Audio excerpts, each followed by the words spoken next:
On the day of my son's first birthday banquet, my husband Shen Zhuanian, who should have been fighting far away at the border, suddenly returned. The hall full of guests were just about to offer their congratulations when they saw him walk in, carefully shielding a strange woman holding an infant.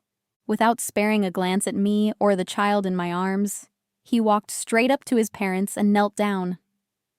"Father, Mother, this is Wanner. During these years at the border where life and death were unpredictable, I relied entirely on her risking her life to stay by my side and care for me with all her heart. Now that she has even borne me a son, for the sake of love and duty, I absolutely cannot let her suffer any slight. I implore you both to allow your son to give her the position of legal wife." After that, he finally turned his head to glance at me. As for Lady Z, she has stayed safely in the mansion for years, living in luxury and enjoying wealth. Giving her the title of noble concubine can be considered the utmost of benevolence and duty. My son, scared within my arms, burst into loud crying. I tightly held his cold little hand, my heart feeling as if it had been stabbed right through. All these years, I served his elderly and sickly parents for him, bore and raised his child, and managed all household affairs big and small, even repeatedly using my own dowry to subsidize household expenses, transport military supplies, and arrange provisions. Struggling bitterly to uphold the general's manor's reputation and keep the border operations running. In the end, all I got in return was his remark about enjoying wealth. Fine then, since it has come to this. I'd like to see, without my funding and management, just how long the glory of his general's manor can last. The moment Shen Zhuanian said this, my parents-in-law sitting in the seats of honor immediately changed their expressions drastically. Father-in-law suddenly started coughing violently, actually coughing up streaks of blood.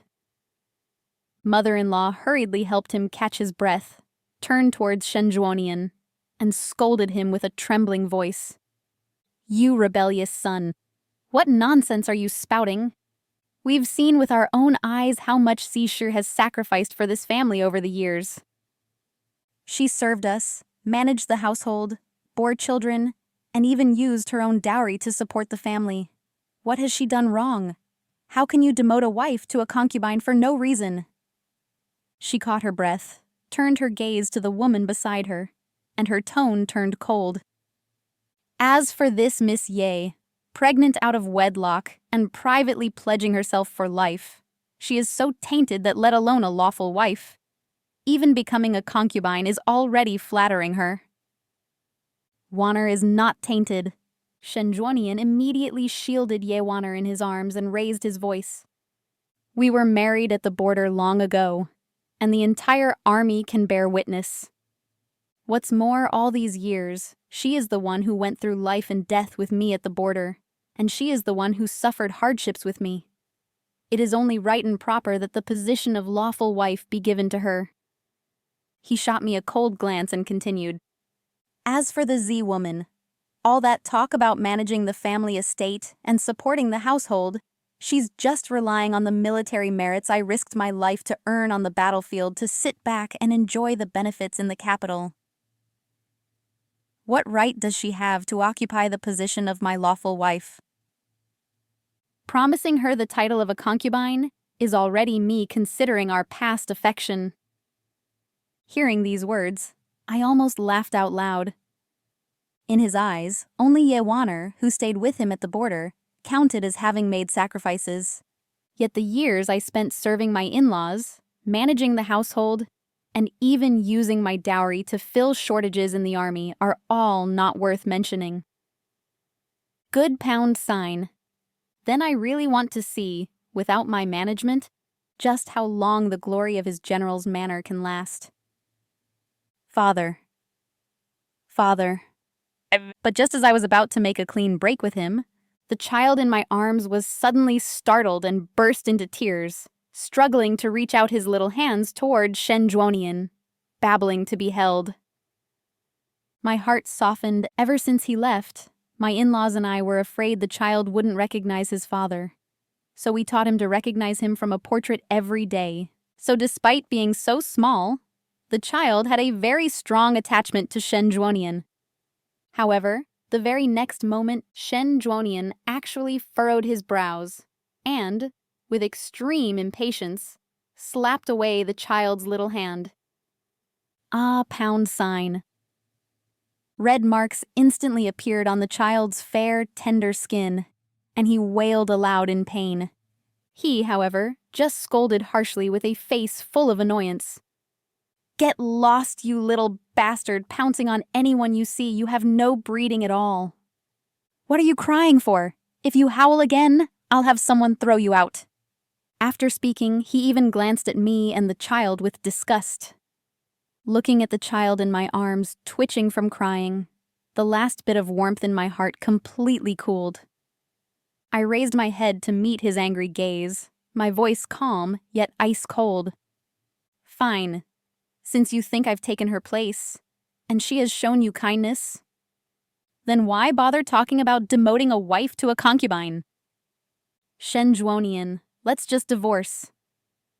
Shen Zhuonian froze at my words, clearly not expecting me to be so decisive. A trace of imperceptible anger flashed through his eyes again. "You—" as if he felt that my behavior had damaged his pride. Yewaner lowered her gaze, her eyes darting, and immediately interjected in a soft voice. "Sister, you absolutely must think twice. The capital is full of gossip. If you really take the child and divorce, alone mother and child, how will you live from now on? Besides, if the child is left without a father, how will they face the world in the future? Sister, do not let a moment of impulse ruin the future for yourself and the child." She furrowed her brows, looking like she genuinely had my best interests at heart. But every word implied that I was just putting on an act, playing hard to get, merely trying to attract Shen Zhuonian's attention. And Shen Zhuonian seemed to be brought to his senses by her words, the hesitation in his eyes instantly turning into mockery. He let out a cold scoff, his tone disdainful. "So that's your game. Too bad, this kind of trick is useless on me. Since you want a divorce, I'll naturally grant it." He ordered someone to bring a pen and paper, dashed off a divorce letter on the spot, and threw it directly in front of me. Then he sneered. "Don't forget, the reason you've been able to enjoy wealth and comfort in the capital all these years, and why others show you some respect, is all for the sake of my general's manor. Without me, you are nothing. If you admit your mistake now and kneel to apologize to Wanner, I might show some mercy and allow you to stay as a concubine." I sneered inwardly. How could I not see through Yewaner's little schemes? But even if I swallowed my pride and reluctantly stayed right now, having the child grow up in such a hypocritical, snobbish, and prejudice-filled home, watching day after day how his father treats his mother with contempt, wouldn't that be a form of harm? Perhaps not having a father like that would actually be better. I expressionlessly took the divorce papers he flung at me and said calmly, "No need. I wish you two a lifetime of happiness together." "Fool, you rebellious son!" Mother-in-law suddenly lunged over, grabbed my arm, and harshly scolded Shen Zhuonian. She turned to hold my hands tightly, her voice urgent. "Good child, those were just angry words. Don't take them to heart. Mother only recognizes you as her daughter-in-law and will never allow anyone to walk all over you. She is just a female physician. We have thousands of ways to deal with her." This was just short of explicitly saying that she stood firmly on my side. If I wanted to, handling a Yewaner would be a piece of cake. But I don't want to be entangled anymore. My union with Shen Zhuonian was essentially a marriage of family interests from the start. Now, for the sake of a Yewaner, he completely disregards our deeply intertwined interests and years of effort. even ignoring his own flesh and blood, which just shows that he has lost the sense of propriety and perspective he ought to have. Continuing on would only bring endless trouble. I was taught from a young age that cutting one's losses in time is the best course of action. So, I withdrew my hand and paid my respects to my mother-in-law, my tone grateful yet distant. Thank you, Madame Shen, for your care and affection all these years. But my mind is made up. The bond between husband and wife ends here. Let us part ways amicably and each find our own joy. I paused, then looked at Shen Zhuonian, my tone calm and unwavering. Since we have divorced, I ask that your household return my dowry in full.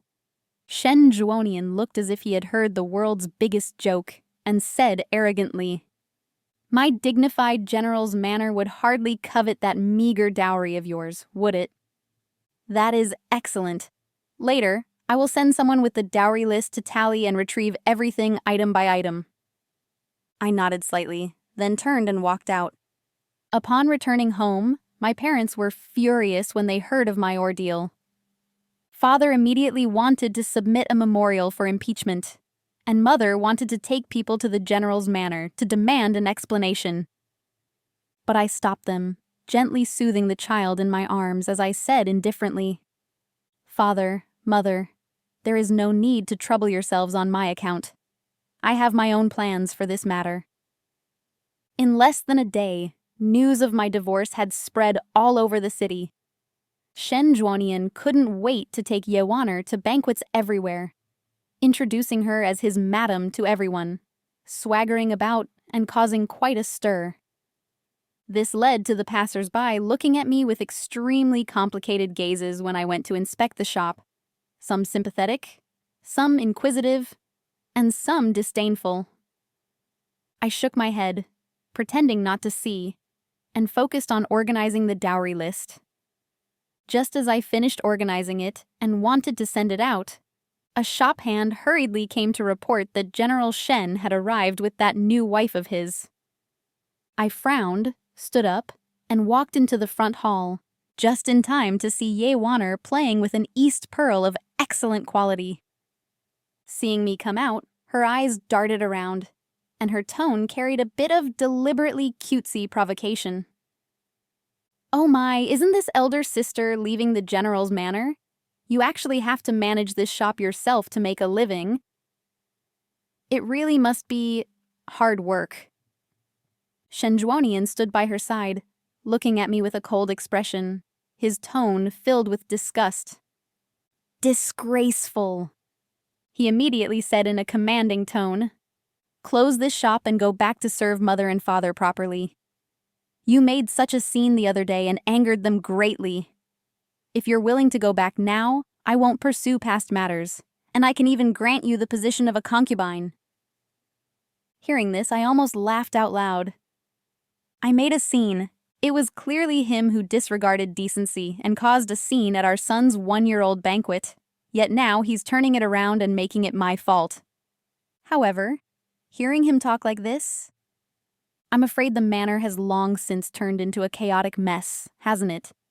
He's at his wit's end, in a total mess, and only finally remembers that I'm still here to be used. It's truly laughable. Even now, he actually still hasn't figured it out. Now it should be him coming to beg me. Instead of like this, still putting on that high and mighty attitude, as if granting me a concubine's position is some huge favor, and I should be deeply grateful. Go back to that cage and slave away without complaint. But I can't be bothered to waste my breath on him. Since he still thinks this is all perfectly natural, then let him keep thinking that. I just need to quietly wait to watch him reap what he sows. So I didn't answer, but just stepped forward, neither humble nor arrogant, and calmly said, "This South Sea East Pearl in Miss Yi's hand is a treasure of the shop, harvested from the deep sea, lustrous and radiant, a rarity hard to come by in 100 years. Are you listening to me? Pound exclamation mark. Before I could finish, I was harshly interrupted by Shen Zhuonian. I turned my gaze toward him, tone calm.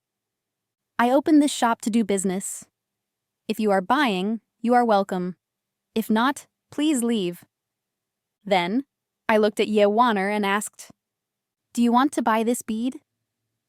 I was just asking a normal question, yet somehow it actually stung her fragile pride. Her eyes reddened, and looking at Shen Juonian with shimmering tears, she choked out, "Juonian, I shouldn't have looked at these.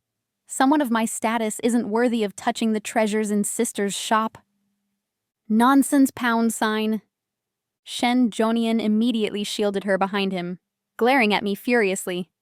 "It's just a bead. Do you really think I can't afford it?" I met his gaze indifferently. "A South Sea Eastern pearl, worth 10,000 taels of silver. General Shen, do you need me to send someone to your residence to collect the money?" His expression changed instantly upon hearing this. What bead could be worth that price? You are clearly making things difficult on purpose. I raised my eyes to look at him, my gaze calm. His face turned a mix of green and pale, looking very unsightly. Finally, he took the Eastern pearl from Ye Waner's hand, put it back on the counter, and turned to leave. "Hold on!" I called out to stop him. He stopped, thinking I had had a change of heart. He lifted his chin slightly, showing a look of arrogance. "It's too late to admit your mistake now. If you want to return to the residence as a concubine, at least you must first."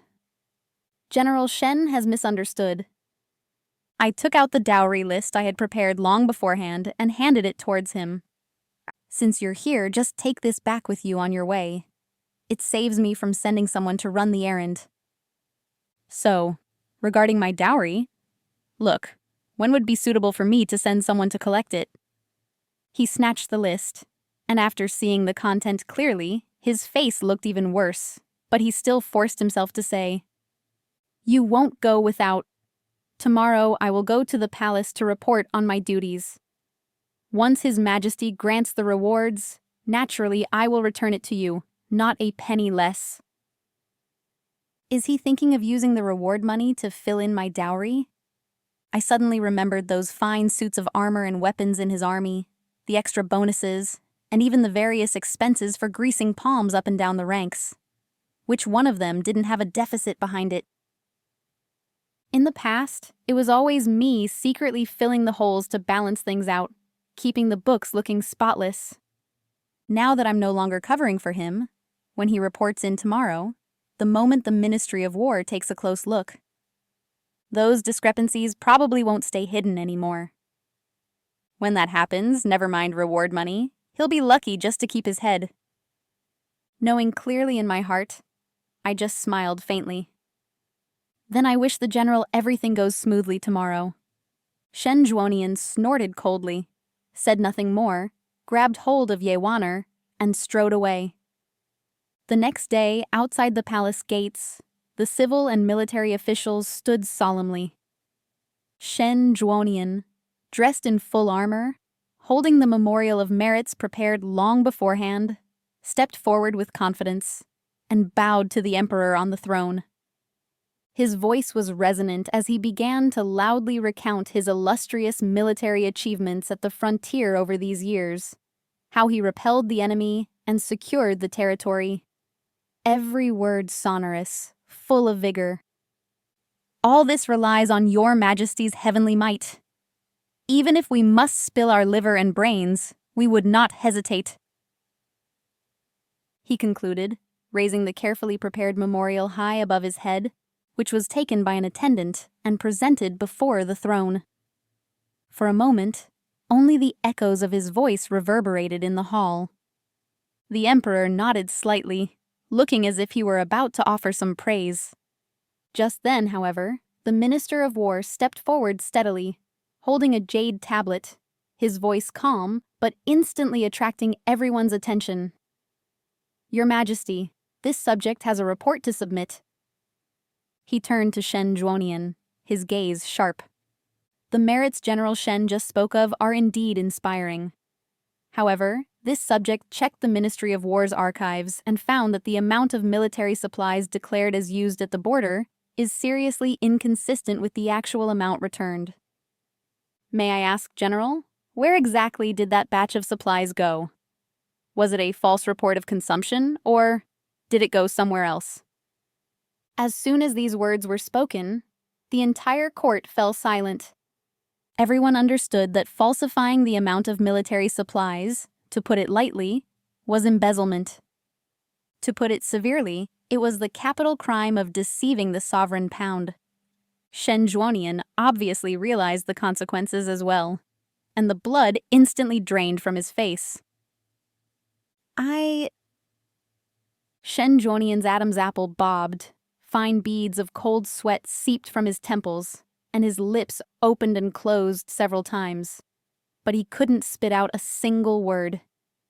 The Minister of War, Lord Zhao, had eyes like knives, yet his tone was deliberately softened. If General Shen has any difficulties, you may speak frankly. Are there hidden circumstances regarding the border logistics, or were the accounts momentarily confused? If you have truly been framed, His Majesty is here and will surely uphold justice for you. He paused for a moment, his tone turning cold. But if the general cannot give a reason, then it can only be determined according to the law, that you privately embezzled them and deceived the sovereign. Shen Zhuonian clenched his fists tightly, his fingernails almost digging into his palms. How could he tell the truth? Was he supposed to admit right there in the Golden Hall that the military funds supporting his victories all these years had relied entirely on Jie Zhiheng, using her dowry to fill the gaps? If he really said it, Jie Zhiheng's secret maneuverings and contributions to the grain supplies would be made public. She might even earn a reward for it, escaping his control completely.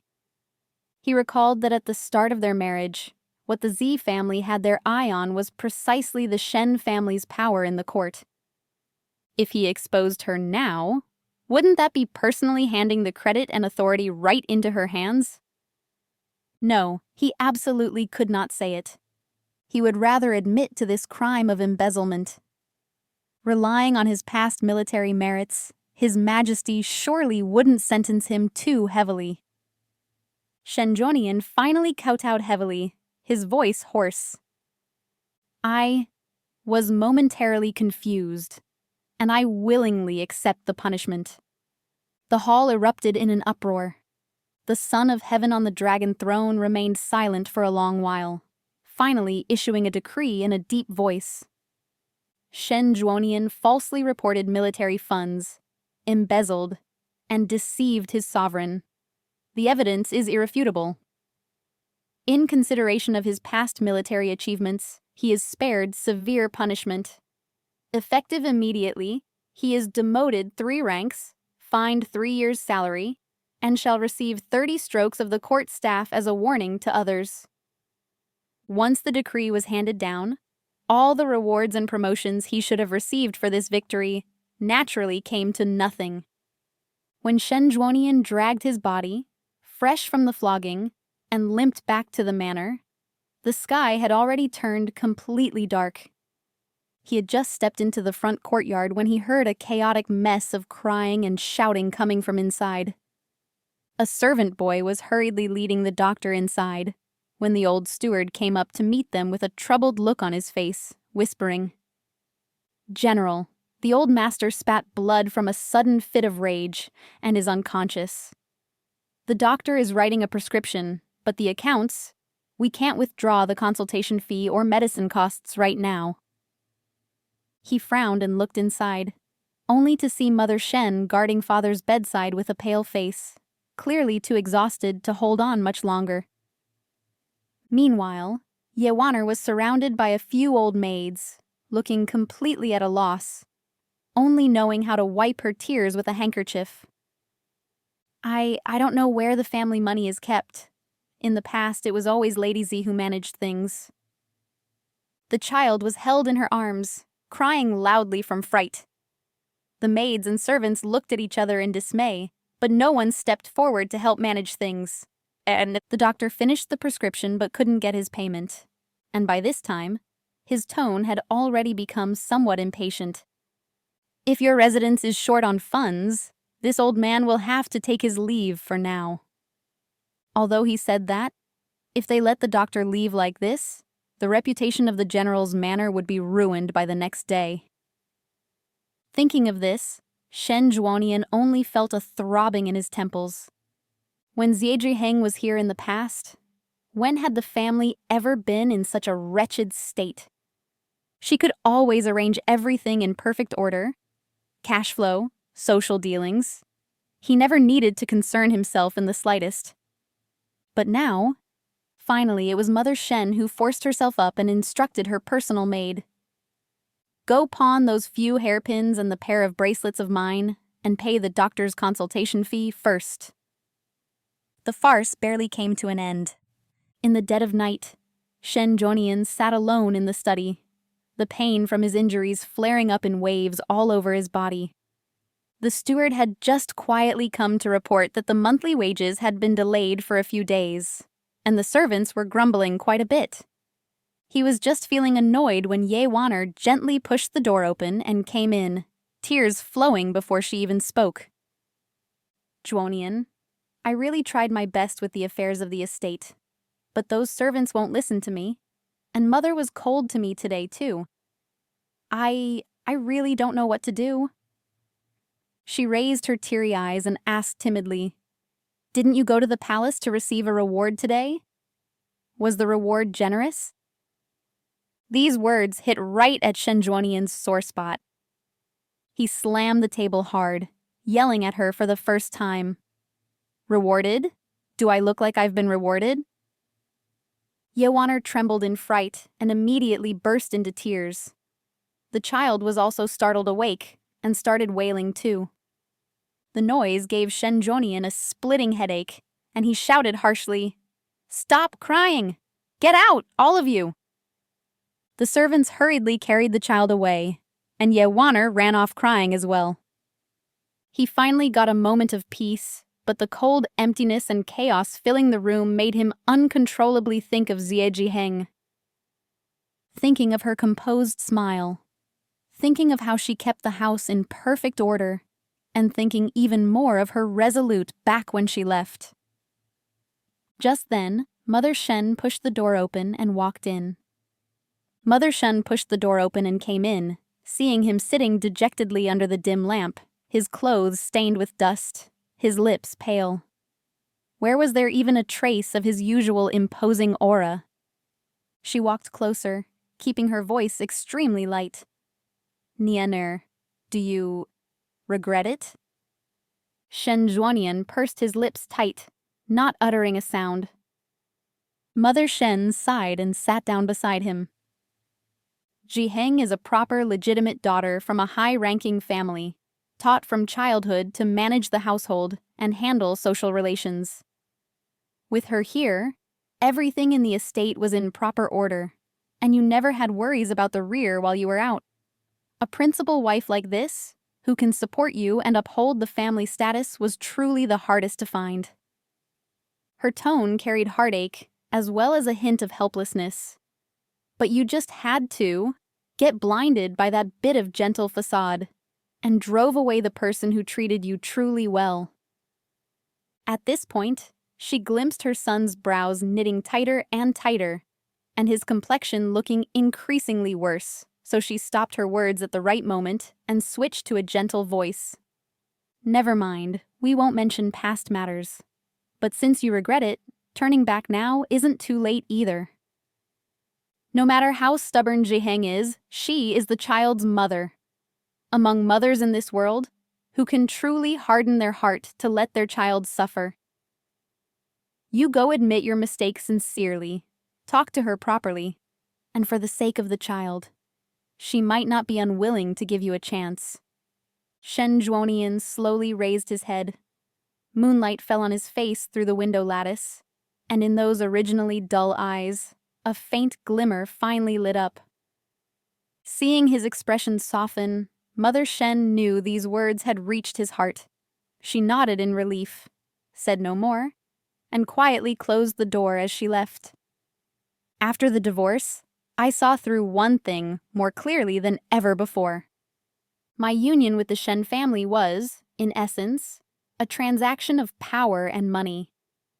The Shen family needed the Z family's wealth to support their household and manage official connections, while the Z family needed to borrow the general's manor's power to gain a foothold in the capital. Now that Shen Zhuonian could lose his head over a Ye Waner, not hesitating to destroy this mutually beneficial marriage, it proves he is no longer a clear-headed, reliable partner. In that case, I must find a new backer for the Z family, and for myself. Nowadays, the emperor's health is poor, and undercurrents are surging in the court. Although the crown prince's title was settled early, the other princes are by no means mediocre. No matter who sits on that throne in the future, the national treasury will never complain about having too much silver. And military rewards, appeasing the people. Money is indispensable everywhere. What my Z family lacks least is precisely money. A few days later, I prepared generous gifts and secretly requested an audience with the crown prince at the Eastern Palace. After a secret discussion, we both clarified each other's value and needs. As I quietly walked out of the side door of the Eastern Palace, I felt a bit more confident in my heart. Unexpectedly, just as I turned the street corner, I ran right into Shen Zhuonian. I subconsciously frowned, just feeling it was bad luck. Thinking about it, he most likely came here for that sum of my dowry that hasn't been reclaimed yet. Even though that money doesn't mean much to me now, why should the Shen family get it for free? What needs to be claimed will naturally be claimed, but for such trifles, the steward will handle the negotiations. There is no need for me to personally tangle with him. I was just about to walk around him, but he quickened his pace and blocked my way. If it is about the dowry, General Shen can discuss it with my steward. My tone was distant. I just wanted to get away as soon as possible. He stood there, his expression shifting several times, his lips quivering. Finally, as if he had made up his mind, he whispered, "Jiheng, I'm sorry." This apology seemed to open the floodgates for him, and what he said next flowed much more smoothly. I was a fool before. My eyes were blinded. That divorce paper, let's say it doesn't count. Come back with me. You are still the lawful wife of the general's manor. We still have a child, and for the child's sake, we should have a complete home. Hearing him bring up the child, I felt nothing but a cold sneer in my heart. That selfish nature of his, how could it be easily changed? If he can abandon me today because of Yawaner, then tomorrow he can stir up trouble for some other reason. Having a father like him isn't necessarily a blessing for the child. It is precisely because of the child. I looked up at him, my tone calm but decisive, that I definitely can't go back. Letting the child grow up in a home full of fake affection and constant turmoil is what would truly harm him. Shen Zhuonian's expression instantly turned ugly. I didn't want to say anything more, so I turned to leave. He called out urgently from behind me. Even if you don't care about the child, do you think the Z family can find a better reliance after leaving the Shen family? Who else would marry a divorced woman with a child like you? In this capital, without power and influence to protect you, even with vast wealth, you wouldn't be able to hold on to it. The Z family has only you as a daughter, and the child is still young. You orphans and widows are nothing but fat sheep in the eyes of others. I turned back, seeing his flustered and exasperated appearance, and realized that the financial straits within the general's manor were probably even worse than I had imagined. I smiled faintly. There is no need for General Shen to worry about these matters. What you should be worrying about most right now is how to return my dowry. Every last bit of it. After saying this, I no longer looked at his instantly livid face and turned straight around to leave. However, ever since we parted on bad terms at the street corner that day, Shen Zhuonian seemed to have become obsessed. For several days in a row, he came to wait outside my shop or residence. At first, he just blocked my way and apologized repeatedly with earnest words. But seeing that I maintained a cold demeanor, he actually turned his attention to the child. That day, when I returned from inspecting the shops, I saw him standing at the door from a distance, holding a crude cloth tiger in his hand, trying to tease the child in the wet nurse's arms. Although the child was young, he showed fear towards this already unfamiliar face, shrinking back into the wet nurse's arms. Anger flared in my heart. I quickly stepped forward to shield the child behind me and looked at him coldly. "General Shen, I thought I made myself clear enough that day. Since we are divorced, please have some self-respect and stop showing up in front of the child." But he acted like he couldn't understand human speech, assuming I was just still angry, and hurriedly tried to prove his devotion. "Zhiheng, I know you're angry and resentful towards me. As long as you come back, I'll send Ye Waner away immediately and never let her be an eyesore to you again. Everything in the general's manor will belong to you and the child from now on. I swear I won't do it again." Looking at him acting like this, I just found it absurd and laughable. He still thinks the problem lies solely with Ye Waner, yet he fails to see the heartlessness and selfishness deep in his bones. Arguing about this with him would be like playing music to a cow. I couldn't be bothered to waste my breath. A thought crossed my mind, and my tone softened slightly, though I maintained a deliberate touch of coldness. "Easy for you to say, but you expect me to believe empty words. If you really want to show your sincerity, you should at least return my dowry in full first. If you can't even do that much, what future is there to talk about?" I naturally didn't care about the money.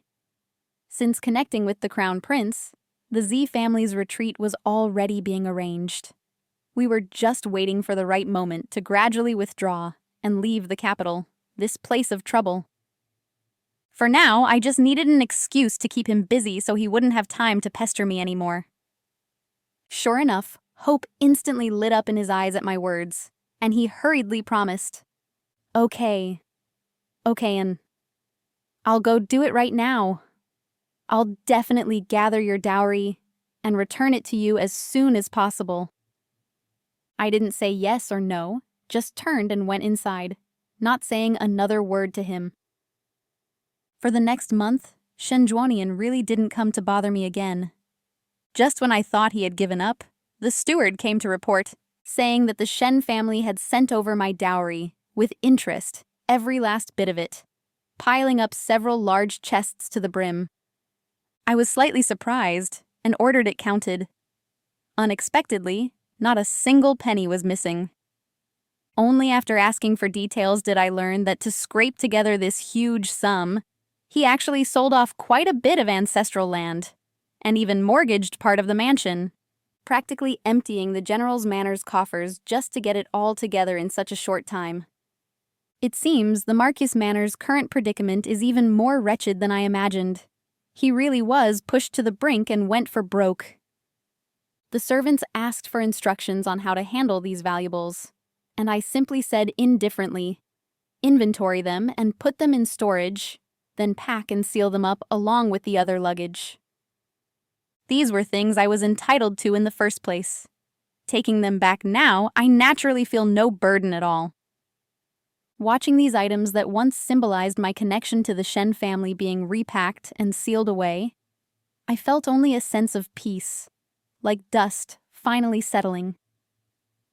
The score between us is, at this point, finally truly settled. Another month passed, and just as I was mulling over the specific timing for heading south, the tolling of bells suddenly rang out through the capital. The emperor had passed away, and the crown prince succeeded the throne. With the new emperor ascending the throne, it was precisely the time when the national treasury needed filling and the people's hearts needed stabilizing. I immediately offered up the majority of the family fortune I had long prepared, both to show the Z family's loyalty and to fulfill the agreement from my past secret talks with the crown prince. Sure enough, the new emperor was greatly pleased, not only granting generous rewards, but even bestowing the title of imperial merchant. Though holding no real power, the Z family business henceforth carried the title of imperial merchant. When out in the world, no one dared to easily give them a hard time. The time had come, so I delayed no longer. Taking my child and trusted servants, escorting our packed-up valuables, we headed south in a grand procession. The day the convoy drove out the city gates, I heard Shenjuonian actually came chasing after us on horseback. I didn't look back, only catching a glimpse from the carriage window of a blurry figure amidst the flying dust in the distance. He didn't manage to catch up in the end, leaving just a black dot getting smaller and smaller, disappearing at the end of the main road. The climate in the south was mild and moist, teeming with business opportunities. Relying on the Z family's existing foundation, my strategies, and the new emperor's secret patronage, in just a few years, business was booming, far freer and more expansive than back in the capital. Occasionally, news would arrive from the capital. The new emperor's power base was stabilizing, and he was vigorously promoting his own trusted aides. As for Shenjuonian, I heard he was being given the cold shoulder. The new emperor was sharp-eyed. He had long known the truth behind that embezzlement case of his years ago. Plus, his nature was rash and blunt, unfit for important tasks. So he was just sent off to guard the border, making the road to promotion difficult. His career setbacks made his temper increasingly violent. Back at the manor, he'd beat and scold the servants at the drop of a hat. He'd long since lost patience with Ye Wanner, delaying even giving her a proper title. Later, I heard he even tried to marry the daughter of a fallen noble house as his new wife to salvage his declining fortunes. Although the marriage wasn't finalized, rumors had already spread. Seeing no hope in this life, Ye Wanner's pent-up resentment exploded. In a single night, she poisoned the food and drink. Almost none of the masters or servants in the general's manor survived. When the news reached Jiangnan, I was sitting in a pavilion by the water, checking the accounts. After the maid finished her whispered report, the abacus in my hand paused for a split second, then resumed its crisp clicking, as if I'd heard nothing but some trivial street gossip.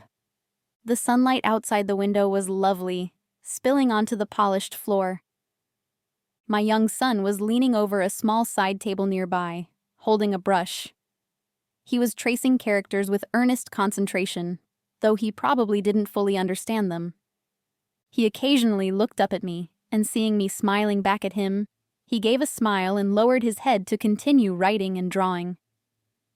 The clicking of abacus beads, the faint scent of ink, the room was peaceful.